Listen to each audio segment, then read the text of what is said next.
तो guys what's up welcome back to the channel. और अपन लेकर आ गए हैं वीडियो ऑफ आरटीपी मई 2025। तो सर आईसीएआई ने रिलीज की आई आरटीपी मई 2025 और मई 2025 अटेम्प्ट के लिए जो आरटीपी आई है उसके अंदर जो भी सारे एमसीक्यूज हैं और जो सारे डिस्क्रिप्टिव क्वेश्चंस हैं वो हम इस वीडियो के अंदर डिस्कस करने वाले हैं। ठीक है, एक एक चीज, एक एक पॉइंट, एक एक टॉपिक आराम से डिस्कस करेंगे, कोई टेंशन वाली बात नहीं है, मस्त एकदम अच्छे तरीके से कवर करेंगे। और वीडियो को स्टार्ट करने से पहले फटाफट से क्या कर दो, वीडियो को लाइक कर दो और नए हो तो चैनल को सब्सक्राइब कर देना। साथ में एक चीज और मैं तुम लोगों को इन्फॉर्म कर देता हूं कि अपने राइटिंग प्रैक्टिस सेशंस बहुत बढ़िया चल रहे हैं। ठीक है, तो अगर आपने अभी कोई भी राइटिंग प्रैक्टिस सेशन अटेंड नहीं किया है तो प्लेलिस्ट में जाओ, वहां पर आपको प्लेलिस्ट में राइटिंग प्रैक्टिस सेशंस मिलेंगे, वो वाले अटेंड कर सकते हो। और जो आगे अभी लाइव होने हैं वो भी साथ के साथ आप कर सकते हो। लाइव सेशंस में क्या होता है कि साथ में क्वेश्चंस बैठ के करेंगे ना तो आदत हो जाती है हमको कैसे कैसे क्या क्या लिखना है और हमको समझ में आ जाता है that how to write the answers in the examination. ठीक है, ठीक है सर। और सारे अपडेट्स के लिए सर ये जो आप पीडीएफ लिखोगे, ये सारा ये जो आप आरटीपी अभी कराओगे तो ये लिखोगे तो ये पीडीएफ हमको चाहिए, हमको कहाँ मिलेगी? तो ये आपको मिलेगी टेलीग्राम चैनल में। टेलीग्राम चैनल का लिंक डिस्क्रिप्शन में दिया हुआ है, you go to the description और वहां जाकर आपको ये फाइल जो है वो मिल जाएगी। ठीक है, तो बिना टाइम खराब करे, क्योंकि अभी टाइम बहुत क्रूशियल है, फटाफट से स्टार्ट करते हैं। सर फटाफट आ जाओ। सबसे पहले जरा आते हैं एमसीक्यूज के ऊपर। अगर मैं बात करूं एमसीक्यूज की, इसमें एक ही केस सिनेरियो दिया हुआ आईसीआई ने, ठीक है, और उसी केस सिनेरियो के ऊपर 7 क्वेश्चंस इन्होंने पूछे हैं। But what a master question कि भैया इस पर्टिकुलर क्वेश्चन के अंदर 4 चैप्टर्स इन्होंने मिक्स किए हुए हैं। ठीक है, जनरली वी हैव सीन कि 2 चैप्टर मिक्स कर दिए, 3 चैप्टर मिक्स कर दिए, बट इसमें एक ही केस के अंदर 7 MCQs आर देयर और 4 चैप्टर को मिक्स कर ये एमसीक्यूज पूछे गए हैं। First is management and administration, second share capital debenture, third dividend and fourth is accounts of the company. तो एक बार इसको पढ़ते हैं, बट मैंने बोला जब भी आप कभी भी कोई भी केस सिनेरियो पढ़ते हो डायरेक्टली एक बार कूद जाया करो क्वेश्चंस के ऊपर, ताकि आइडिया लग जाए कि कौन कौन से क्वेश्चंस हैं। फालतू में इतना सब टाइम हमको लगाने की जरूरत नहीं है, क्योंकि कई सारी चीजें ऐसी होती हैं जो डायरेक्टली आपको उधर ही क्वेश्चंस में आंसर मिल जाएंगे, उसके लिए आपको यहां आना ही नहीं पड़ेगा। ठीक है, सिर्फ और सिर्फ इन्होंने यहां पर कहानी मारी हुई है। हम इतना सब देख के घबरा जाते हैं कि हो इतना सब, ये इतना बड़ा केस दे रखा है, इसको कौन पढ़ेगा सर? ठीक है, इधर आओ। क्वेश्चन बात कर रहा है कि यहां पर सर हम देख रहे हैं, यहां पर हमको क्वेश्चन दिख रहा है, कुछ रजिस्टर ऑफ मेंबर का क्वेश्चन दिख रहा है। तो register of member is from the management and administration, section 88 की बात कहीं चल रही है, बट रजिस्टर ऑफ मेंबर बनाने की बात नहीं चल रही। तो we are not talking about section 88। यहां पर ये बात कर रहा है closure of the register of member की। तो the question is not talking about register of member की, तुमको रजिस्टर ऑफ मेंबर के बारे में बात करनी है, तो हम सेक्शन 88 के बारे में बात नहीं करने वाले हैं। हम सर बात करने वाले हैं closure of register of member की, और closure of register of member से डील करता है हमारा सेक्शन 91। तो क्लोजर के बारे में कुछ बात है। फिर एक क्वेश्चन अगला हम देखेंगे तो वो क्वेश्चन बोनस शेयर से रिलेटेड है, that is from share capital and debenture chapter. फिर उसके बाद अगर हम दोबारा और एक क्वेश्चन देखेंगे तो और एक क्वेश्चन हमको दिख रहा है, फिर दोबारा क्लोजर के बारे में बात है, यानी अगेन मैनेजमेंट चैप्टर का एमसीक्यू है। फिर उसके बाद आप देखोगे फिर बोनस शेयर का क्वेश्चन है। फिर उसके बाद आप देखोगे फिर एक डिविडेंड का क्वेश्चन है। फिर उसके बाद अगर आप देखोगे तो एक बुक्स ऑफ अकाउंट का क्वेश्चन है, और उसके बाद एक इंटरनल ऑडिट का क्वेश्चन है। तो यानी कि this particular MCQ case scenario जो आपको आईसीआई ने दिया है ना, ये इन 4 चैप्टर से मिला के दिया है। बट इंटरेस्टिंग फैक्ट बताऊं क्या है? इंटरेस्टिंग फैक्ट ये कि सर अगर मैं इनके पूरे फर्स्ट पेज को पढ़ के देखूं ना, it is totally irrelevant, not related to the question. इसका क्वेश्चन से कोई लेना देना है ही नहीं है। मतलब सीरियसली इसका क्वेश्चन से कोई लेना देना नहीं है। आपको जो थोड़ा बहुत इंफॉर्मेशन मिलेगी वो यहां कहीं मिलेगी एमसीक्यू में डायरेक्टली। यहां पर आप अगर केस में आओगे ना, कुछ भी नहीं लिखा हुआ है, आप पढ़ के देख लेना, टोटली इररेलेवेंट है। That is why I always use to say कि जब आप ऐसा केस बेस्ड एमसीक्यू देखो, सीधा कूद जाओ क्वेश्चंस के ऊपर, और क्वेश्चन से ही तुमको आइडिया लग जाएगा कि ये किस बारे में बात कर रहा है। दूसरी चीज, कई बार पता है क्या होता है, कई बार ऐसा होता है कि कुछ एमसीक्यूज ऐसे होते हैं जिनमें तुमको केस पढ़ना ही नहीं पड़ेगा। मतलब डायरेक्टली एमसीक्यू देखकर ही तुम आंसर कर दोगे, then and there only. You need not to refer, और इवन ये रेफर भी नहीं करना पड़ेगा केस कि आपने केस में क्या लिखा है, हमको मतलब ही नहीं है उससे। सीधा आपका उधर से आंसर सॉल्व हो जाएगा। समझे मेरी बात? तो यहां पर इन्होंने सिर्फ और सिर्फ कहानी मारी हुई है कि शिल्पा एंड शिल्पी 2 फ्रेंड्स थी, फिर उन्होंने और फ्रेंड्स के साथ, मैं इसकी समरी तुमको बता देता हूं कि फिर भी अगर लगे सर प्लीज बता दो ना। तो इसके अंदर 2 फ्रेंड्स थे, इन्होंने अपने कॉलेज फ्रेंड्स के साथ और सबके साथ मिलकर एक कंपनी बनाई जिसका registered office Connaught place Delhi में रखा। फिर उसके बाद धीरे धीरे वो कंपनी ग्रो करी and all that, 50 branches Delhi में हुई, एनसीआर कवर हो गया। ठीक है, फिर उसके बाद इस कंपनी ने क्या करा, एक डायरेक्टर रखा एंड ऑल दैट। ये सब टीम के बारे में बात कर रहे हैं कि कंपनी में टीम कौन सी है। ठीक है, स्टैट्यूटरी रजिस्टर्स जो हैं वो कंपनी के रजिस्टर्ड ऑफिस पर रखे जाते हैं। Okay sir.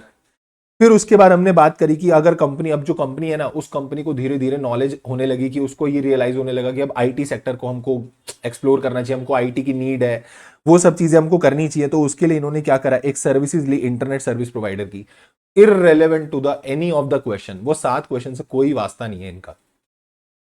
फिर उसके बाद ये सब आईटी के बारे में बात कर रहा है। यहां चलकर अगर मैं बोलूं ना, ये फिर भी थोड़ा सा ऐसा वाला एक पैराग्राफ है जिस पैराग्राफ में आपके मतलब की बातें हैं। सर यहां से बात करते हैं, सुनना। अब इसने बोला कि कंपनी ने लॉयल्टी लाने के लिए शेयर होल्डर्स की, उनको बोला कि हम तुमको बोनस शेयर देंगे इन द रेशियो ऑफ 1:2। 1:2 का मतलब क्या होता है कि जिसके पास एक शेयर है उसको 2 मिलेंगे, या जिसके पास 2 शेयर है उसको 1 शेयर मिलेगा। जिसके पास 2 शेयर है सर उसको 1 शेयर फ्री का मिलेगा। ठीक है सर। इसके लिए बोर्ड रेजोल्यूशन पास हुआ 6 दिसंबर 2024 को, और फिर कंपनी ने क्या करा, इसको ईजीएम में भी क्या करा लिया, ईजीएम हुई 9 जनवरी 2025 को, उस दिन भी इसको रेजोल्यूशन में पास करा लिया, मतलब वहां से भी ये ईजीएम में भी अप्रूव हो गया। कट ऑफ डेट जो थी वो रखी गई 23 जनवरी 2025, और कंपनी ने क्या करा, 12 दिन के लिए, दिस इज द पॉइंट जिस पर इन्होंने क्वेश्चंस पूछे हुए हैं, कंपनी ने 12 दिन के लिए क्या करा, अपना रजिस्टर ऑफ मेंबर क्लोज करा, और उस चीज की इंटीमेशन 15 डेज पहले दे दी थी, and N advertisement in this respect was also published, और इस चीज की जो हमने एडवर्टीजमेंट करनी थी वो भी कर दी। अब कंपनी की बैलेंस शीट दी हुई है, तो बोलते हैं कंपनी की बैलेंस शीट में authorise share capital is 10 CR, paid up equity share capital is 5 CR, free reserves आपको दिए हुए 2 करोड़ 10 लाख के, सिक्योरिटी प्रीमियम दिया हुआ है 30 लाख का, CRR आपको दिया हुआ है 25 लाख का, और रिवैल्यूएशन रिजर्व आपको दिया हुआ है 1.5 CR का। आगे बोलते हैं ये हमारा बैलेंस शीट का एक्सट्रैक्ट था। हमारी कंपनी की जो ऑडिट है वो की है इन ऑडिटर्स ने, कंपनी सेक्रेटरी ये रहे। अब आपसे कुछ क्वेश्चंस पूछे जाएंगे, क्वेश्चंस ये पूछे जा रहे हैं। हम आते हैं सीधा सीधा प्यारे प्यारे क्वेश्चंस पे। पहला क्वेश्चन पढ़ते हैं। According to the above case scenario, Baking point Limited closed its register of member. अगर हम रजिस्टर ऑफ मेंबर क्लोज करते हैं तो मैंने बोला सेक्शन लगता है 91, तो 91 सेक्शन क्या बोलता है अभी बताऊंगा। 12 दिन के लिए कंपनी ने बोनस शेयर देने के लिए क्या करा, अपना ये बुक्स क्लोज करा। क्वेश्चन आपसे बोल रहा है, you are required to choose the correct option from those stated below as to maximum time limit for which the register of member can be closed at any one time. This is important. वो क्या पूछना चाह रहा है कि जब एक बार आप बुक क्लोज करोगे तो वन शॉट में आप कितने टाइम के लिए आप उसको एट अ वन स्ट्रेच कितने टाइम के लिए आप उसको क्लोज करके रख सकते हो। क्या मैं एक साथ 60 दिन के लिए क्लोज कर सकता हूं? 60 mean 60, I am saying, not 7। क्या मैं एक साथ 15 दिन के लिए क्लोज करूं? कितने दिन के लिए मैक्सिमम क्लोज कर सकते हैं? तो सर सेक्शन 91 बोलता है, सीधी सीधी सी बात, जब आप बुक क्लोज करोगे तो एक बार at one stretch you can close the books for 30 days, but जो आपका पूरे फाइनेंशियल ईयर का बुक क्लोजर होगा एग्रीगेट मिलाकर इट विल बी 45 डेज। तो 91 सेक्शन पे अगर आप नजर मारोगे ना, 91 सेक्शन बोलता है कंपनी रजिस्टर ऑफ मेंबर्स को क्लोज कर सकती है एट वन टाइम 30 डेज, और एग्रीगेट मिलाकर कितने टाइम के लिए, 45 डेज के लिए वो क्लोज कर सकती है। इसी पर ये क्वेश्चन आया हुआ है। अब आपको इसमें से ऑप्शन चुनना है कि कंपनी ने कितने दिन के लिए क्लोज करा। कंपनी ने करा सर 12 दिन के लिए, ठीक है, पर वो बोल रहा है कि बताओ मैक्सिमम कितना टाइम अलाउड होता है, तो मैक्सिमम इज 30 डेज, तो ढूंढ लो 30 डेज वाला ऑप्शन कहां है, ये रहा, पढ़ लो इसको पूरा। दो baking point limited close its register, although company ने तो 12 दिन के लिए क्लोज करा है, but still company is permitted to close for maximum 30 days at one time, तो answer is absolutely C. Clear है, समझ में आ गई बात? हाँ सर बिल्कुल, एकदम ईजी था ये तो। क्वेश्चन 2 पढ़ना। Baking point Limited declared issue of the bonus share, ठीक है, कंपनी बोनस इशू लेकर आई, कौन से रेशियो में लेकर आई, 1:2 में लेकर आई। Which one of the following resources baking point limited was not permitted to capitalise. आप जब बोनस इशू लेकर आते हो तो आप किस किस चीज को कैपिटलाइज कर सकते हो? सर मैं आउट ऑफ प्रॉफिट से यूज कर सकता हूं, मैं एसपीए को डेबिट कर सकता हूं, मतलब SPA can be applied for bonus issue, और मैं सीआरआर के लिए भी सीआरआर को भी यूज कर सकता हूं, बट हम रिवैल्यूएशन वाला प्रॉफिट यूज नहीं करते। तो वो बोल रहा है बताओ बैलेंस शीट में से देख के आप किसको कैपिटलाइज नहीं कर सकते, तो सर मैं इसको कैपिटलाइज नहीं कर सकता 1.5 सीआर को। रिवैल्यूएशन ऑफ एसेट से जो रिजर्व क्रिएट हुआ है this can not be capitalised for bonus share. तो इस क्वेश्चन का आंसर अगर मैं ढूंढूं तो दैट इज ये आपका ऑप्शन नंबर सी, कि 1 करोड़ 50 लाख का जो रिवैल्यूएशन रिजर्व है हम इसको कैपिटलाइज नहीं कर सकते। थर्ड क्वेश्चन पढ़ेंगे। अब ये बोल रहा है कि कंपनी ने रजिस्टर ऑफ मेंबर क्लोज करा 12 दिन के लिए। अब आप हमें यह बताओ कि कितने टाइम के लिए इन ईच ईयर, मतलब आप पूरे साल का पूछ रहे हैं कि एग्रीगेट मिलाकर पूरे साल में आप मैक्सिमम कितने दिन के लिए रजिस्टर ऑफ मेंबर क्लोज कर सकते हो। तो मैं बोलूंगा सर 45 डेज के लिए। आंसर इज एब्सोल्युटली ए। अब तुम एक चीज सोच के देखो कितने इजी इजी एमसीक्यू लग रहे हैं। जो तुमको दूर से देख के लग रहा था ऐसा विशाल का एकदम केस सिनारियो आ गया, पेपर में आते ही देखते हमारी ऐसे सांस सूख जाती है एकदम कि ये क्या हो गया। और आप देखो कितने इजी एमसीक्यू हैं। मतलब अगर आपको बिल्कुल कॉन्सेप्ट क्लियर है और अगर इस अप्रोच से चलोगे तो एक तो टाइम भी सेव होगा और इतना इजी भी लगेगा। ठीक है, ठीक है सर। क्वेश्चन नंबर 4 पढ़ना। Baking point Limited issued bonus shares to its shareholder. ठीक है, रेशो 1:2 है। बताओ कौन सी स्टेटमेंट ट्रू है इनमें से। गलत नहीं पूछ रहा, कौन सी पूछ रहा है, ट्रू कौन सी है। तो मैंने बोला bonus share can be issued only if authorised bye articles. यही ट्रू है, कंडीशन ही यही होती है सर। जब बोनस शेयर इशू करते हैं तो out of all the conditions एक कंडीशन ये वाली होती है कि जब हम बोनस शेयर इशू करेंगे तो बोनस शेयर तभी इशू कर सकते हैं अगर आर्टिकल ऑफ एसोसिएशन में करने की पावर है। बाकी सब फालतू बकवास इन्होंने लिखी हुई है, बिना बोर्ड अप्रूवल के कर सकते हैं। ठीक है, एडिशनल कंट्रीब्यूशन के बदले बोनस शेयर दे देंगे या फिर लोअर प्राइस पे देते हैं, सब वेलापंती है। Answer is absolutely A. Fifth पे आएंगे, बिल्कुल वाहियात एमसीक्यू, मतलब literally very very very easy MCQ, जिसका ऊपर वाले केस से कोई लेना देना ही नहीं। Baking point Limited declared a final dividend for the financial year this in the AGM this. Okay, as per the Companies Act what should be the company do. अगर मान लो एक शेयर होल्डर डिक्लेरेशन के 30 days में अपना dividend claim नहीं करता तो company क्या करती है। सर जब 30 डेज में डिविडेंड डिक्लेयर हुआ बट 30 डेज में क्लेम नहीं हो पाया तो उसके बाद अपन क्या करते हैं। तो उसके बाद कुछ नहीं करते सर, उसको उठा के फेंक देते हैं अनपेड डिविडेंड अकाउंट में। पर अनपेड डिविडेंड अकाउंट जो होगा वो कितने दिन में ट्रांसफर किया जाता है। सर वो 7 दिन में ट्रांसफर कर दिया जाता है। फिर वो अनपेड डिविडेंड अकाउंट में फेंक देंगे उठा के, कितने दिन के अंदर, 7 दिन के अंदर। Easy easy sir. अगला तो मैं बोलूंगा भैया एकदम, मतलब अगर ये पेपर में आ गया ना, फ्री के नंबर है इस एमसीक्यू के, एकदम फ्री के नंबर। मतलब समझ लो आईसीआई तो मैं खुद बोल रहा है ये लो 2 नंबर फ्री में। As per the Companies Act how long must this company retain its books of account and other financial record. Company को कितने साल के लिए बुक्स ऑफ अकाउंट मेंटेन करने होते हैं। सर 8 साल। 8 साल के लिए हमको बुक्स ऑफ अकाउंट मेंटेन करने होते हैं। And last, suppose now the company wants to appoint an internal auditor. अब एक कंपनी इंटरनल ऑडिटर अपॉइंट करना चाहती है to review its operations and compliances. आप मुझे बताओ कौन सी स्टेटमेंट करेक्ट है, दोनों में से कौन सी, चारों में से कौन सी स्टेटमेंट करेक्ट है। Sir appointment of internal auditor is mandatory for all the companies. No, वहां पर लिमिट दी होती है सेक्शन 138 में कि किस किस कंपनी को इंटरनल ऑडिटर अपॉइंट करना है। An internal auditor must be a chartered accountant in practice. No, statutory auditor must be a chartered accountant in practice, internal auditor थोड़ी। The internal auditor may be a chartered accountant और cost accountant और any other professional decided by the board. हाँ, यही तो है sir answer. The internal auditor कौन हो सकता है सर, वो सीए भी हो सकता है, वो सीए मतलब कॉस्ट अकाउंटेंट भी हो सकता है, चार्टर्ड अकाउंटेंट भी हो सकता है, और any other professional decided by the board. मैं तो बोल रहा हूं इस ऑप्शन को थोड़ा और बेटर करके ऐसे लिख सकते थे, that internal auditor may or may not be the employ of the company. वो हो सकता है कंपनी का एम्प्लॉय हो सकता है वो कंपनी का एम्प्लॉय ना हो। क्लियर। इसके बाद आ रहे हैं कुछ इंडिपेंडेंट एमसीक्यूज, ये भी लल्लू लल्लू है। पढ़ो जी। 8th question, XYZ LLP a well established limited liability partnership. तो ये एक LLP है, इसके अंदर 2 डेजिग्नेटेड पार्टनर्स थे, अदिति एंड राजीव। ठीक है, पार्टनर्स तो और भी होंगे बट एटलीस्ट 2 डेजिग्नेटेड पार्टनर अपने को चाहिए होते हैं। हाँ sir. On 15th of January 2025 Rajiv resign due to personal reason. Rajiv ने रिजाइन कर दिया किसी पर्सनल रीजन की वजह से, और अब अदिति जो थी she is the only designated partner. ठीक है, रिमेनिंग पार्टनर को इस चीज के बारे में पता था कि अब हमको नया डेजिग्नेटेड पार्टनर लाना पड़ेगा क्योंकि एटलीस्ट 2 होने चाहिए। However, due to internal disagreements, they failed to appoint a new designated partner within the prescribed time. पर हुआ क्या, इंटरनल डिसएग्रीमेंट की वजह से कुछ वाद विवाद चल रहा होगा, वो बोल रहे होंगे इसको लाना है इसको लाना है, बट वो क्या हुआ, वो आ ही नहीं पाया। On 20th February 2025, the Registrar of Companies issued notice to LLP seeking clarification on its compliance status regarding the appointment of designated partner. ROC ने नोटिस इशू कर दिया, भैया जरा क्लैरिफिकेशन दो कि आपने ये कंप्लाइंस क्या किया हुआ है, क्या उधेड़ मचाया हुआ है तुमने। As per the LLP Act 2008 choose the correct option. आपको चुनना है करेक्ट ऑप्शन क्या होगा। सर इसका सीधा सीधा सा फंडा ये होता है, अगर आपने एक स्टिपुलेटेड टाइम पीरियड के अंदर वो वापस से रिफिल कर लिया तो बहुत अच्छी बात है, बट अगर आपने उसे रिफिल नहीं किया तो भैया आप गए उस समय, फिर अगर मान लो रिफिल नहीं किया ना तो जितने भी पार्टनर हैं वो सारे क्या मान लिए जाएंगे, डेजिग्नेटेड पार्टनर मान लिए जाएंगे। तो आप ये वाला ऑप्शन ढूंढ लो। ये रहा, आंसर इज एब्सोल्युटली सी। इस क्वेश्चन का आंसर सी है सर। अगर एक पार्टनर, वन और more designated partner is not appointed within 30 days of vacancy, अगर 30 दिन के अंदर वैकेंसी अराइज हुई बट आपने उसको फिल नहीं की 30 डेज के अंदर, तो भैया जितने भी पार्टनर है ना, each partner of the LLP will be deemed as a designated partner, और वो कंप्लायंस रिक्वायरमेंट्स के लिए क्या हो जाएंगे, लायबल हो जाएंगे।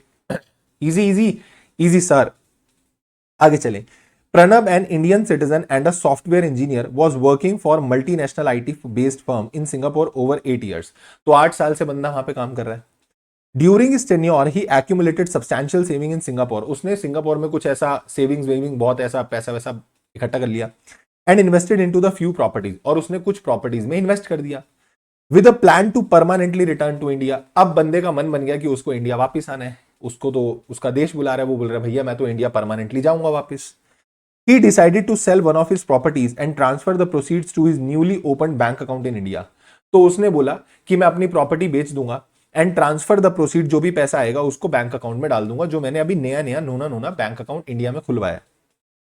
Simultaneously, Pranab's employer deputed him to India for a critical software development project for 3 years, effective from January 2023, and his salary was credited to the Indian bank account. कोई लेना देना नहीं है, जानबूझ के घुमा रहे हैं, जानबूझ के घुमा रहे ताकि तुम वो वाले उस वाले मेथड में घुस जाओ, वो वाला वो पॉइंट तुमको याद आ जाए, permanently but not ordinarily resident, भगाओ उसको, कुछ उसका लेना देना नहीं है यहाँ पे। Now Pranab wishes to transfer the proceeds from selling his property in the Singapore to his bank account in India as per the provisions of the foreign exchange management Act. बताओ वो क्या accurately, which of the following statement is more accurate regarding his ability.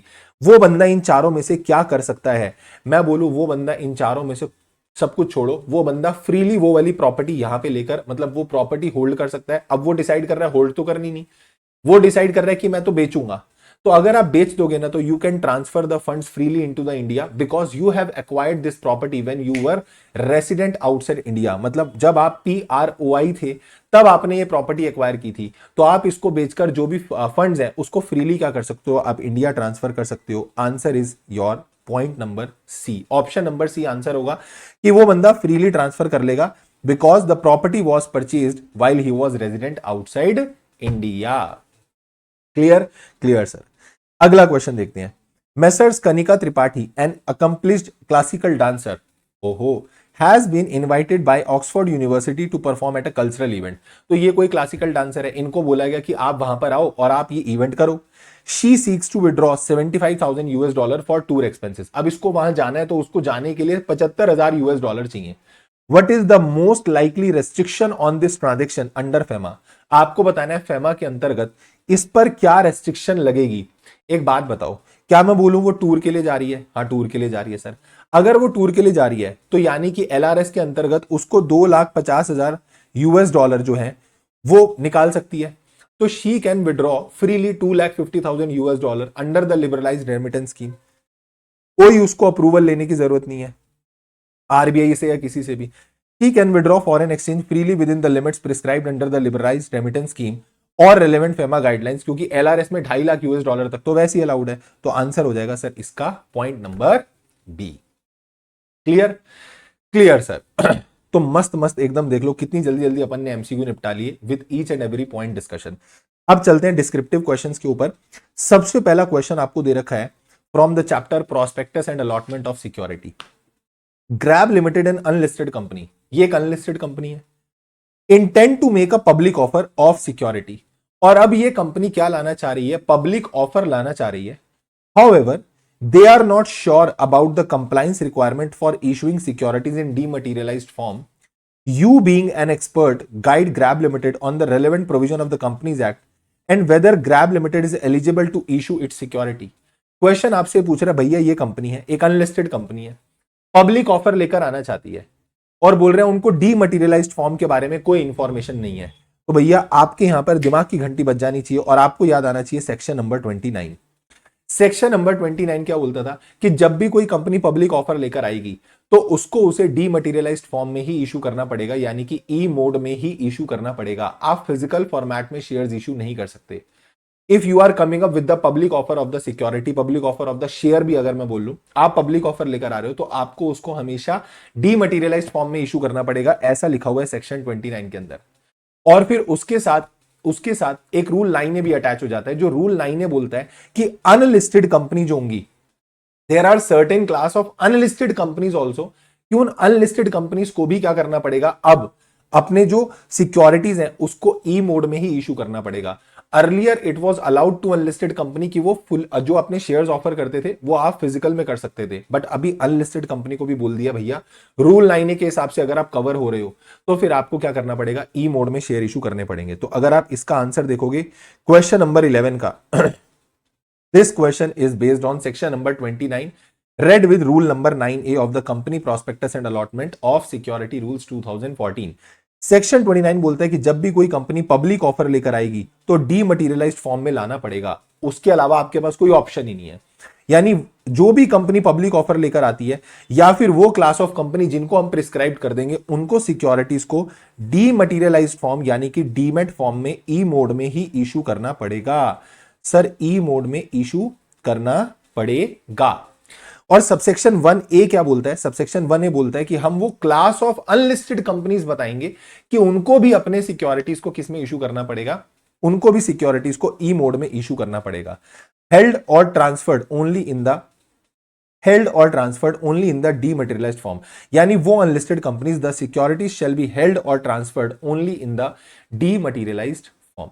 So according to the given case, Grab Limited, an unlisted company, if it falls under the prescribed class of company, they have to comply with the provision of section this, and फिर उनको क्या करना पड़ेगा, उनको फिर ई mode में issue करना पड़ेगा।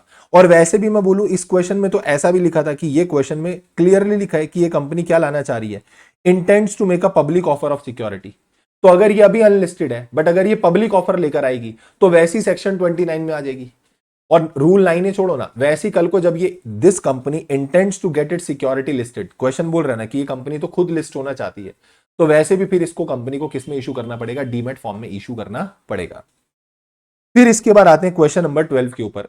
Shenoy Limited is a company with an authorised share capital of 20 lakh equity shares of ₹100 each. बहुत बढ़िया, 20 लाख शेयर्स हैं 100 रुपए वाले। At the AGM, the shareholder proposed to reduce the face value of each share from 100 to 10। Shareholder ने ये decide कर लिया कि भैया हम एक काम करते हैं, हम इस फेस वैल्यू को कम कर लेंगे, हम इस फेस वैल्यू को 100 रुपए से घटाकर 10 रुपए कर लेंगे और शेयर्स को 20 लाख से बढ़ाकर 2 करोड़ कर लेंगे। Simply they are doing sub division of shares. आपने सुना हुआ जब ऑल्ट्रेशन ऑफ कैपिटल होता है तो ऑल्ट्रेशन ऑफ कैपिटल के लिए सेक्शन लगता है सेक्शन 61, और सेक्शन 61 के सबसेक्शन 1 में 5 चीजें दी हुई हैं, उसमें से ही एक क्लॉज क्या होता है, सब डिवीजन, कि अगर आप अपने शेयर्स को सब डिवाइड करना चाहते हो तो you can do so and the authorised capital remains unchanged. वो अनचेंज्ड रहेगी। आप अब उसको जो फेस वैल्यू है उसको तोड़ भी सकते हो, इवन कंसोलिडेशन भी किया जा सकता है, बट यहां पे तो वो बोल रहे हैं किसके बारे में, सब डिवीजन के बारे में। आपको बताना है whether the request of the share holder is considerable. Yes, share holder की रिक्वेस्ट कंसिडरेबल है क्योंकि सेक्शन 61 के हिसाब से आप ये कर सकते हो। And how the company can alter, फिर आप ये बता देना कि पहले तो ये ऑल्ट्रेशन होगा, उसके बाद सेक्शन 64 बोलता है कि हमको आरओसी को भी बताना पड़ेगा। तो आपको 2 सेक्शन इसके अंदर लिखने, एक सेक्शन 61 और एक सेक्शन 64। ये आप देखोगे तो सेक्शन नंबर आपको दिखेगा 61 और सेक्शन नंबर 64, बस 2 सेक्शन के ऊपर ही आंसर है। पहला, sir section 61 subsection 1 clause D बोलता है कि अगर कोई कंपनी को ऑथराइजेशन है उसके आर्टिकल्स में तो वो कंपनी क्या करवा सकती है, वो कंपनी जनरल मीटिंग में सब डिवीजन के लिए मैटर रख सकती है कि हमारे शेयर्स को क्या कर दो, सब डिवाइड कर दो और इसको डिवाइड करके स्मॉलर अमाउंट में तोड़ दो। हाउएवर, जो आपका प्रपोर्शन पहले था पेड अमाउंट और अनपेड अमाउंट का, वही प्रपोर्शन अभी भी सेम रहेगा, वो प्रपोर्शन चेंज नहीं होगा। The proportion between the amount paid and the amount unpaid of the reduced share will remain same as it was in the case of share from which the reduced share is derived। अभी जो छोटा वाला share वो main वाले share से derive होके आया है, तो बोल रहे हैं जो प्रपोर्शन आपका पहले चल रहा था ना पेड और अनपेड अमाउंट का, वो अभी भी सेम रहेगा, उसमें कोई फर्क नहीं पड़ेगा। आपका जो भी पहले पेड और अनपेड की रेशियो थी कि इतने अमाउंट पेड था इतना अमाउंट अनपेड था, अभी भी आपका वो प्रपोर्शनेटली सेम ही रहेगा, मतलब ratio wise it will remain the same. फिर सेक्शन 64 बोलता है कि जब आप ये कर लोगे तो आपको 30 डेज के अंदर अंदर क्या करना पड़ेगा, आरओसी को इंटीमेट करना पड़ेगा along with the altered memorandum. आपको ऑल्टर्ड मेमोरेंडम भी साथ में भेजना है और आरओसी को इंटीमेट कर देना है कि हमने अपनी कैपिटल को क्या कर लिया, चेंज कर लिया। तो यहां पर अगर मैं देखूं कंपनी ने क्या करा है, सर कंपनी ने करा है कि अपने 100 रुपए वाले शेयर को 10 रुपए पे कन्वर्ट कर दिया। तो 20 लाख शेयर से बढ़कर कितने हो गए, 2 करोड़।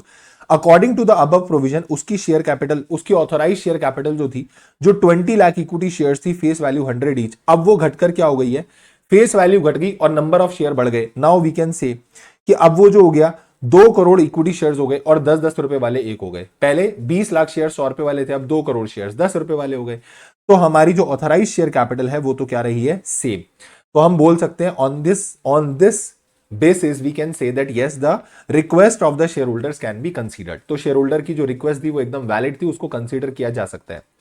फिर आगे क्वेश्चन क्या बोल रहा था आगे क्वेश्चन ये बोल रहा था सर कि हम कंसीडर कर लेंगे। अगला पार्ट क्या था, how the company can alter is share capital as per the provision. आपको यह भी बताना है कि अगर ऐसा हो सकता है तो कंपनी अपनी शेयर कैपिटल को ऑल्टर कैसे कर सकती है as per the provision of Companies Act. Companies Act के प्रोविजन से कंपनी शेयर कैपिटल को ऑल्टर कैसे कर सकती है। सर कैसे करना है, सेक्शन 13 के अंदर आपको बोला होता है कि ऑल्टरेशन ऑफ द मेमोरेंडम कैसे होगा। तो बस आपको क्या करना है, the company has to alter its memorandum of association in general meeting as per the procedure contained in section number 13। पूरा प्रोविजन बताने की जरूरत नहीं है, पूरा ये सब मत लिखने बैठ जाना कि सेक्शन 13 में क्या प्रोविजन है ऑल्टरेशन के, वो सब नहीं लिखना। सीधा इतना लिख देना कि भैया हम 13 सेक्शन लगाएंगे और उससे मेमोरेंडम को क्या कर सकते हैं, ऑल्टर कर सकते हैं। ठीक ठीक सर। इसके बाद आते हैं क्वेश्चन नंबर 13 पर। 13 क्वेश्चन पढ़ना। Excel Private Limited received 50 lakh rupees from mister Giver. बंदे का नाम ही क्या है, गिवर। ये जो गिवर बंदा है, ये बंदा क्या दे रहा है, ये सर दे रहा है 50 लाख रुपए कंपनी को। Mister giver was a director of the company at the time of transaction, यानी जब ये पैसे दे रहा था तब ये बंदा कंपनी का क्या था, डायरेक्टर था। और कंपनी एक प्राइवेट लिमिटेड कंपनी है, ठीक है। Mister giver did not submit any return declaration. अले यार यही तो गलती कर दी तुमने इसकी रिटर्न डिक्लेरेशन क्यों नहीं दी। तुमको ये रिटर्न डिक्लेरेशन देनी होती है that you are not providing these funds out of the fund which you have borrowed. आपको ये रिटर्न डिक्लेरेशन देनी होती है कि भैया जो मैं पैसे दे रहा हूं वो मैं बोरोड फंड में से नहीं दे रहा, कंपनी ने उस पैसे को यूटिलाइज करा for business expansion and disclose the receipt of money in the board report. चलो ठीक है। क्वेश्चन पूछता है बताओ क्या यहां पर कंपनी कंप्लाइंट थी with the requirement of acceptance. तो मैं बोलूंगा नहीं, कंपनी कंप्लाइंट नहीं थी। क्यों सर कंपनी कंप्लाइंट नहीं थी, क्योंकि कंपनी ने रिटर्न डिक्लेरेशन क्यों नहीं ली। यहां पर उस डायरेक्टर को रिटर्न डिक्लेरेशन देनी होती है। सर अगर पब्लिक कंपनी का केस है तो डायरेक्टर, प्राइवेट कंपनी का केस है तो डायरेक्टर और इज रिलेटिव। रिटर्न डिक्लेरेशन दो ना भाई। If mister Giver had given the money out of the funds borrowed from another person whether this amount will be considered as deposit. अगर ये पैसा बोरोड फंड से दिया होता, किससे दिया होता, बोरोड फंड से दिया होता, तो क्या हम इस पैसे को डिपॉजिट मानते। Yes sir absolutely yes. फिर हम इस पैसे को क्या मानते, डिपॉजिट मानते। तो आओ जरा इसके क्वेश्चन पे एक बार आंसर पे नजर मारते हैं। सर 13th क्वेश्चन क्या है। सो अकॉर्डिंग टू रूल 2 सब रूल 1, अकॉर्डिंग टू रूल 2 सब रूल 1 क्लॉज सी, और उसमें क्या बोलता है कि और भी बहुत सारी कैटेगरीज होती हैं बट इसको हम डिपॉजिट नहीं मानेंगे। Any amount received from a person who at the time of receipt of them was a director of the company, या प्राइवेट कंपनी का केस है तो even relative of the director of that company. However, the director of the company or relative of director of the private company as the case may be from whom the money is received, जिससे भी पैसा आ रहा है, is required to furnish to the company at the time of giving the money a declaration in writing to the effect that the amount is not being given out of the fund acquired by him। You are required to furnish। भैया आपको mandatorily ये requirement है, आपको ये declaration देनी होती है कि आपने ये पैसा बोरो करके नहीं दिया है। एक्सेल लिमिटेड ने क्या करा एक्सेल लिमिटेड ने ये डिक्लेरेशन नहीं ली। The declaration is mandatory, but company ने क्या करा, ये डिक्लेरेशन नहीं ली, तो हम बोलेंगे Excel Private Limited was not in compliance. उसने यहां पर क्या कर दिया, नॉन कंप्लायंस कर दिया। दूसरा क्वेश्चन बहुत ही आसान था, बोल रहा है अगर बोरोड फंड से दिया होता तो क्या हम इसको डिपॉजिट मानते। Absolutely yes. अगर ये मनी दिया होता out of the funds borrowed तो हम इसको ट्रीट करते एज अ डिपॉजिट। क्लियर है, क्लियर सर।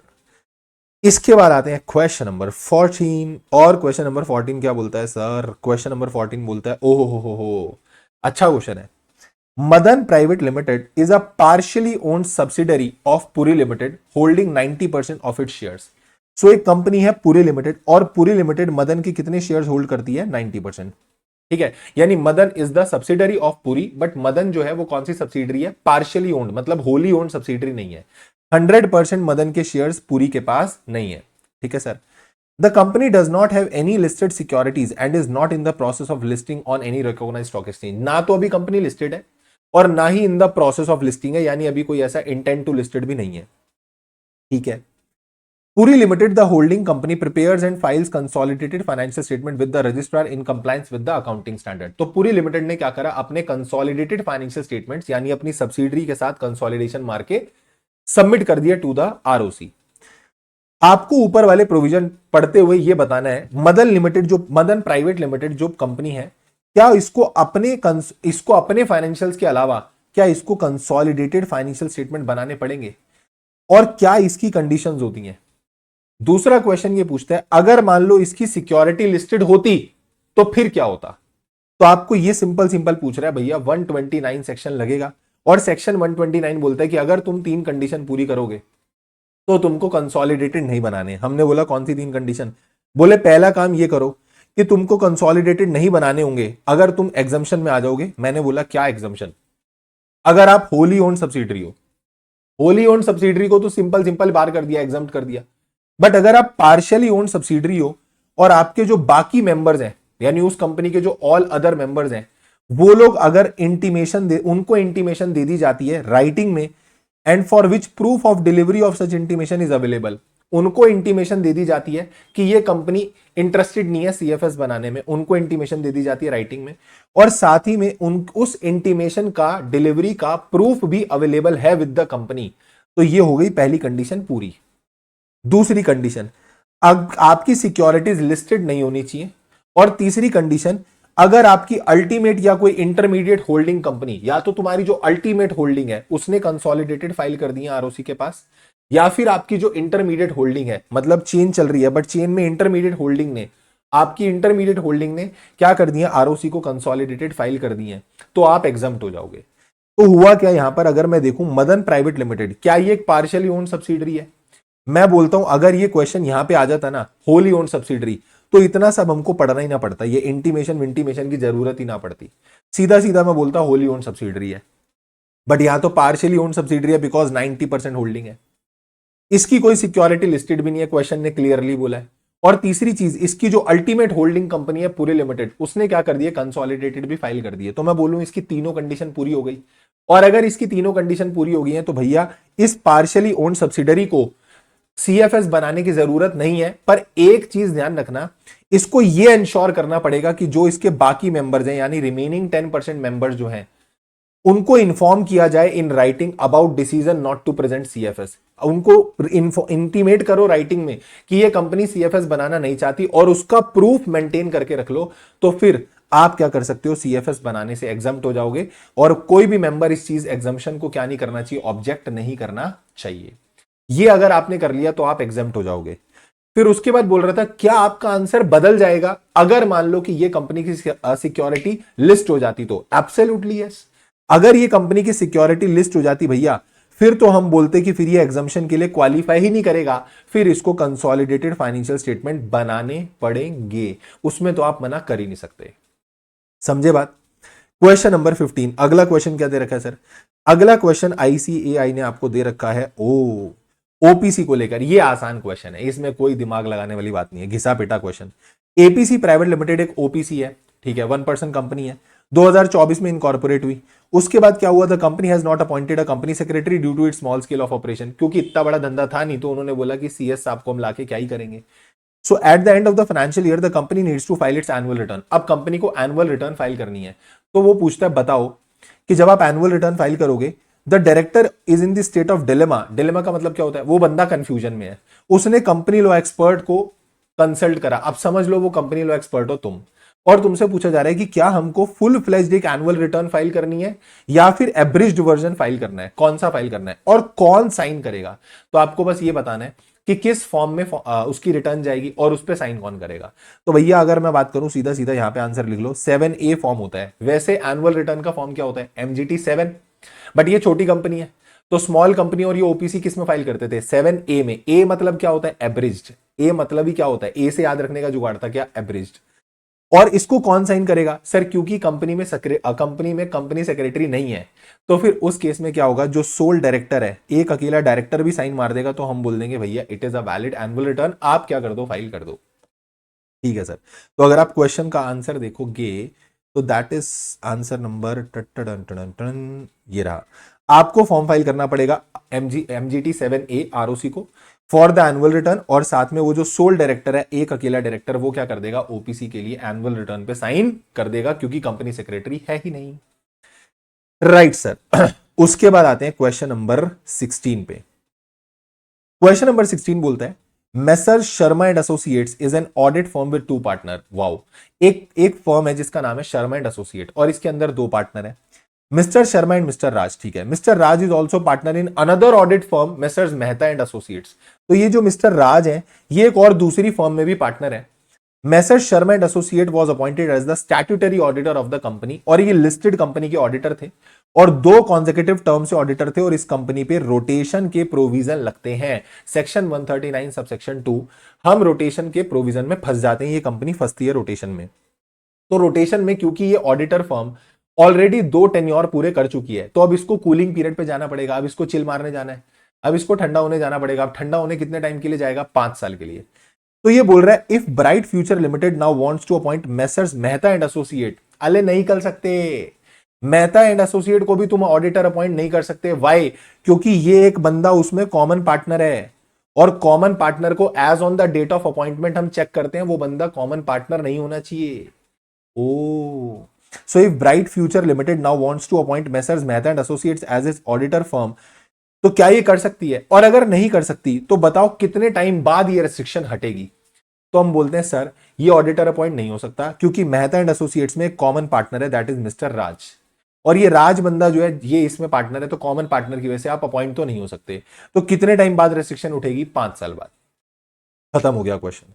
बताओ इस क्वेश्चन में क्या था? क्वेश्चन नंबर 16, इतना इजी इजी क्वेश्चन, इतना इजी इजी क्वेश्चन, देखना जरा। सर यहां पर वो कंपनी एलिजिबल नहीं है, क्यों? Because of the common partner, because of the common partner. तो यहां पर आप उसको अपॉइंट नहीं कर सकते। Y so? बिकॉज वहां पर सर कॉमन पार्टनर है, आप ऑलरेडी 2 टर्म सर्व कर चुके हो, 5 ईयर्स के कॉन्सेक्यूटिव ईयर्स के, और अब आप उसको अपॉइंट नहीं करोगे because he is the common partner in both the firms. But कितने टाइम बाद ये रेस्ट्रिक्शन लिफ्ट हो जाएगी? 5 साल बाद, यानी जैसे ही कूलिंग पीरियड एंड होगा 2017 से 2027 तक ये लोगों ने सर्व कर दिया। अब 5 साल चिल मारने जाओ, 5 साल मजे करो तुम, 32 तक कुछ नहीं करना, 32 में आना, और 32 में ये फॉर्म फिर दोबारा क्या हो सकती है? अपॉइंट हो सकती है, एलिजिबल हो जाएगी फॉर द अपॉइंटमेंट। ठीक है सर। फिर आते हैं क्वेश्चन नंबर 17 पे।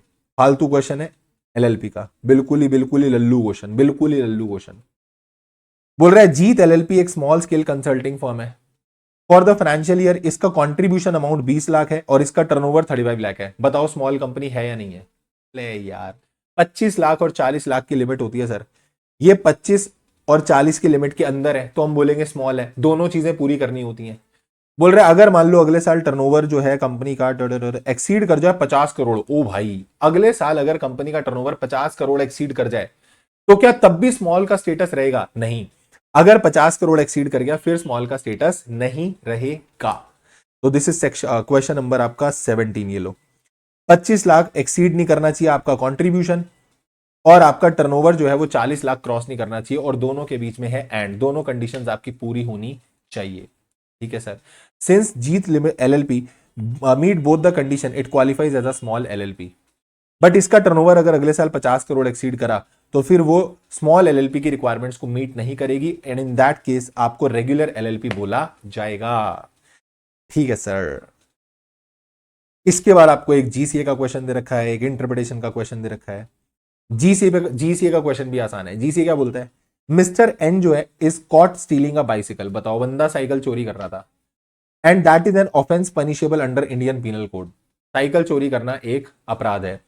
According to section 379 of the IPC, punishment for theft was charge against him, और उसको सजा सुना दी गई कि भैया तेरे को पनिशमेंट मिलेगी। आपको बताना है एज पर जनरल क्लॉज एक्ट इम्प्रिजनमेंट का मतलब क्या होता है। तो जनरल क्लॉज एक्ट बोलते हैं इम्प्रिजनमेंट का ठीक वही मीनिंग उठाना है जो आईपीसी में दे रखा है, और आईपीसी इम्प्रिजनमेंट को 2 कैटेगरी में कैटेगराइज करता है। एक होती है सिंपल इम्प्रिजनमेंट, और एक होती है रिगरस इम्प्रिजनमेंट। सर सिंपल का मतलब क्या होता है? सिंपल का मतलब तुमको सीधा उठा के डाल देंगे जेल में, बस, और कुछ नहीं करना। और रिगरस इम्प्रिजनमेंट का मतलब होता है कि कठोर कारावास, तुमसे तोड़वाएंगे पत्थर, तुमसे बनवाएंगे रोटियां, तुमसे चलवाएंगे चक्की, तो वो हो जाएगा कठोर कारावास की आपसे काम भी कराया जाएगा, हार्ड लेबर आपसे कराई जाएगी, that is called rigorous imprisonment. ठीक, तो आपको बताना इंप्रिजनमेंट क्या होती है, फालतू सा क्वेश्चन है, आप उसका आंसर लिख लोगे। इंप्रिजनमेंट का मतलब सर दो टर्म्स होती हैं, एक सिंपल और एक रिगरस। ये रहा, जनरल क्लॉज एक्ट में वही मीनिंग लेना है आपको जो इंडियन पीनल कोड में दे रखा है। फिर इंडियन पीनल कोड में आपको दो इंप्रिजनमेंट के बारे में बात करता है, एक होती है रिगरस, एक होती है सिंपल। एक होती है रिगरस, एक होती है सिंपल, बट ये कोर्ट के ऊपर डिसाइड करने की पावर होती है कि कोर्ट कौन सी वाली इंप्रिजनमेंट सुनाएगी। कोर्ट के ऊपर डिस्क्रिशनरी होता है, it is on the court discretion कि आपको कौन सी सुनानी है। अब यहां एक बात बताओ, वो बंदा साइकिल चोरी कर रहा था, तुम क्यों उसका कठोर कारावास सुना दोगे, तुम उसको क्या रिगरस इंप्रिजनमेंट दोगे? तो हम बोलेंगे कि यार क्योंकि ऑफेंस जो है वो काफी माइनर सा है, छोटू सा ऑफेंस है, तो छोटू से ऑफेंस के लिए हो सकता है कि कोर्ट उसको क्या दे दे, सिंपल इंप्रिजनमेंट। ठीक, ठीक सर। इसके बाद हम आते हैं question number 19, the second last question of this RTP. What is the meaning of this Latin maxim? आपको इसका क्या बताना है, मीनिंग बताना है। सर इसका सिंपल सा मीनिंग होता है स्पेसिफिक शैल प्रिवेल ओवर जनरल। जो स्पेसिफिक लॉ होगा ना वो प्रिवेल कर जाएगा over the general. With an example इसको समझा देना, कोई भी एग्जांपल लेके समझा सकते हो कि जहां पर अगर मान लो कोई जनरल लॉ बोलता है ऐसा करो, बट स्पेशल लॉ बोलता है उस चीज से रिलेटेड, स्पेसिफिक लॉ जो है वो बोलता है ऐसा करो, तो वैसा कर लेना। स्पेसिफिक और जनरल में कौन प्रिवेल करेगा? स्पेसिफिक प्रिवेल करेगा, क्योंकि जनरल तो सब चीज के लिए बना हुआ है, स्पेसिफिक लॉ पर्टिकुलरली उस चीज के लिए बना है, तो स्पेसिफिक रूल प्रिवेल कर जाएगा over the general. Question number 19 देख लो, ये लो। This maxim means that when a general law and a specific law address the same subject matter, then the specific law will prevail. Specific law prevail कर जाएगा over the general. Okay sir. For example all contracts must be in writing to legally enforceable. मान लो general law बोलता है सारे contract जो है वो राइटिंग में होने चाहिए ताकि उनको लीगली एनफोर्स किया जा सके, पर स्पेसिफिक लॉ बोलता है oral contract for the sale of goods under 5,000 is legally valid. अब एक बार बताओ, 5,000 से नीचे का कॉन्ट्रैक्ट भी तो कॉन्ट्रैक्ट ही है, तो फिर वो तो ओरल भी हो सकता है। अब जनरल लॉ बोलता है नहीं भाई राइटिंग में ही करो, पर जो उससे रिलेटेड स्पेसिफिक लॉ है उसमें लिखा हुआ है कि तुम ये वाला काम ओरल भी कर सकते हो, तो ओरल भी कर सकते हो। However, here the general rule states that all contract must be, अब उसी को समझा रहा है, आगे एक्सप्लेन कर रहा है, ठीक है। And the last question, FEMA का एक क्वेश्चन दिया हुआ सर, क्वेश्चन नंबर 20। ये अच्छा क्वेश्चन है, this is very good question, very nice question, तो यू कैन मार्क इट। और ये अच्छा क्वेश्चन है, ठीक है, मतलब बढ़िया क्वेश्चन है ना। तो इसका ऊपर वाला पॉइंट तो फुद्दू है, उसमें कुछ भी नहीं है ऐसा। Mister Amrish has been admitted to the post graduate program at a foreign university and intend to join soon. The annual course fee is 3.5 lakh रुपए। ध्यान से देख लेना, रुपए हैं, डॉलर नहीं है ये रुपए हैं। And kindly advice his parents on how they can make the remittance. कुछ नहीं करना, एलआरएस के अंदर रेमिट कर दो, क्योंकि वो बंदा पढ़ाई करने जा रहा है फॉरेन यूनिवर्सिटी में। तो फॉरेन एजुकेशन के लिए जब आप जाते हो तो आपको एलआरएस में अलाउड होता है $250,000 इवन उस केस में तो अगर ज्यादा भी होता है तो आप वो यूनिवर्सिटी से लिखवा लो तो ज्यादा भी लेके जा सकते हो। तो बंदा 3.5 लाख रुपए लेके जा रहा है, ठीक है। सेकेंड पार्ट भी पढ़ी लो इसका लगे हाथ, वो भी फिर एक ही साथ रीड कर लेंगे। आफ्टर कंप्लीटिंग स्टडी, अब उसकी पढ़ाई भी हो गई। लो ऊपर वाले क्वेश्चन में पढ़ाई चालू हुई, नीचे वाले क्वेश्चन में पढ़ाई खत्म भी हो गई, ठीक है। काश इतनी जल्दी सर हमारी भी पढ़ाइयां खत्म हो जाती जितनी जल्दी ये क्वेश्चन खत्म कर देते हैं। After completing studies mister Amrish is employed by a joint venture of a foreign company in India. अब उसको एक जॉब मिली, कहां पर? He is employed by a joint venture of a foreign company in India. Foreign company का एक कोई joint venture है, जेवी है, वो इंडिया में है, उसको वहां पे भेज दिया। The company intends to send him on the deputation to handle the business operations abroad. His family resides in India. Company ने उसको क्या करा? कंपनी ने उसको भेजा abroad. His family reside in India and he would like to know if he can remit his salary to support their maintenance in India. वो बोल रहा है कि अब मैं कुछ इंडिया पैसे भेजना चाहता हूं, तो क्या मैं पैसे भेज सकता हूं? आप इस पे एडवाइस कीजिए। तो आ जाओ सर, इससे रिलेटेड बड़ा अच्छा प्रोविजन है और बड़ा अच्छा आंसर है इसका, सुनना। ये तो देखो क्लियर है, इसमें तो कोई मेरे को बताने वाली जरूरत ही नहीं थी कि आपका 2.5 लाख US डॉलर की लिमिट होती है, आप उतने तक भेज सकते हो। एक फाइनेंशियल ईयर में जितना भेज दोगे उतना आपकी 2.5 लाख US डॉलर की लिमिट से रिड्यूस हो जाएगा। ओके। फिर बोलता है under the foreign exchange management act 1999 mister Amrish can remit his salary earned abroad to his family in India subject to the following regulation. एक ऐसा पर्सन जो रेसिडेंट होता है but not permanently resident in India is the citizen of India. ये बंदा India का citizen होना चाहिए। And who is on deputation to the office और branch of a foreign company और joint venture in India of such foreign company. तो अगर ये डेप्यूटेशन पे आया है तो ये अपनी नेट सैलरी तक क्या कर सकता है, पैसा रेमिट कर सकता है। नेट सैलरी मतलब net of taxes and contribution to the provident fund and other deductions. ये सारा काटने पीटने के बाद जो आपकी नेट सैलरी आएगी आप उतना क्या कर सकते हो, रेमिट कर सकते हो। और पर्सन रेसिडेंट इन इंडिया किसको बोला जाएगा कि कोई रेजिडेंट है बट नॉट परमानेंटली रेजिडेंट है? सर ऐसा बंदा, वो पर्सन रेसिडेंट इन इंडिया होना चाहिए on account of his employment और deputation of a specified duration. वो बंदा स्पेसिफाइड ड्यूरेशन के लिए यहां पे आया है, इररिस्पेक्टिव ऑफ द लेंथ, हमको लेंथ यहां पे मैटर नहीं करती, बट अगर स्पेसिफिक जॉब और असाइनमेंट के लिए आया है, the duration of which does not exceed 3 years, उसकी ड्यूरेशन 3 साल से ज्यादा नहीं होनी चाहिए। इसका जो कंप्लीट प्रोविजन है ना, एक बारी आप फेमा वाली रिवीजन वीडियो को रेफर करना, उसका कंप्लीट प्रोविजन वहां पे दिया हुआ है। इसी चैनल पे प्लेलिस्ट में जाना, फेमा की आपको रिवीजन वीडियो दिखेगी, ठीक है, लगभग 2 घंटे के आसपास, बहुत डिटेल में फेमा है। और ये वाला पॉइंट जो है ये आप रेफर करना, इस पर बहुत डिटेल में वहां पर एनालिसिस किया हुआ है। ठीक, तो ये थी अपनी प्यारी सी आरटीपी। मेरे को लगा बहुत ही इजी आरटीपी है, मुझे इतना कुछ इसके अंदर टफ नहीं लगा, बट ठीक ठाक थे क्वेश्चंस, ठीक है।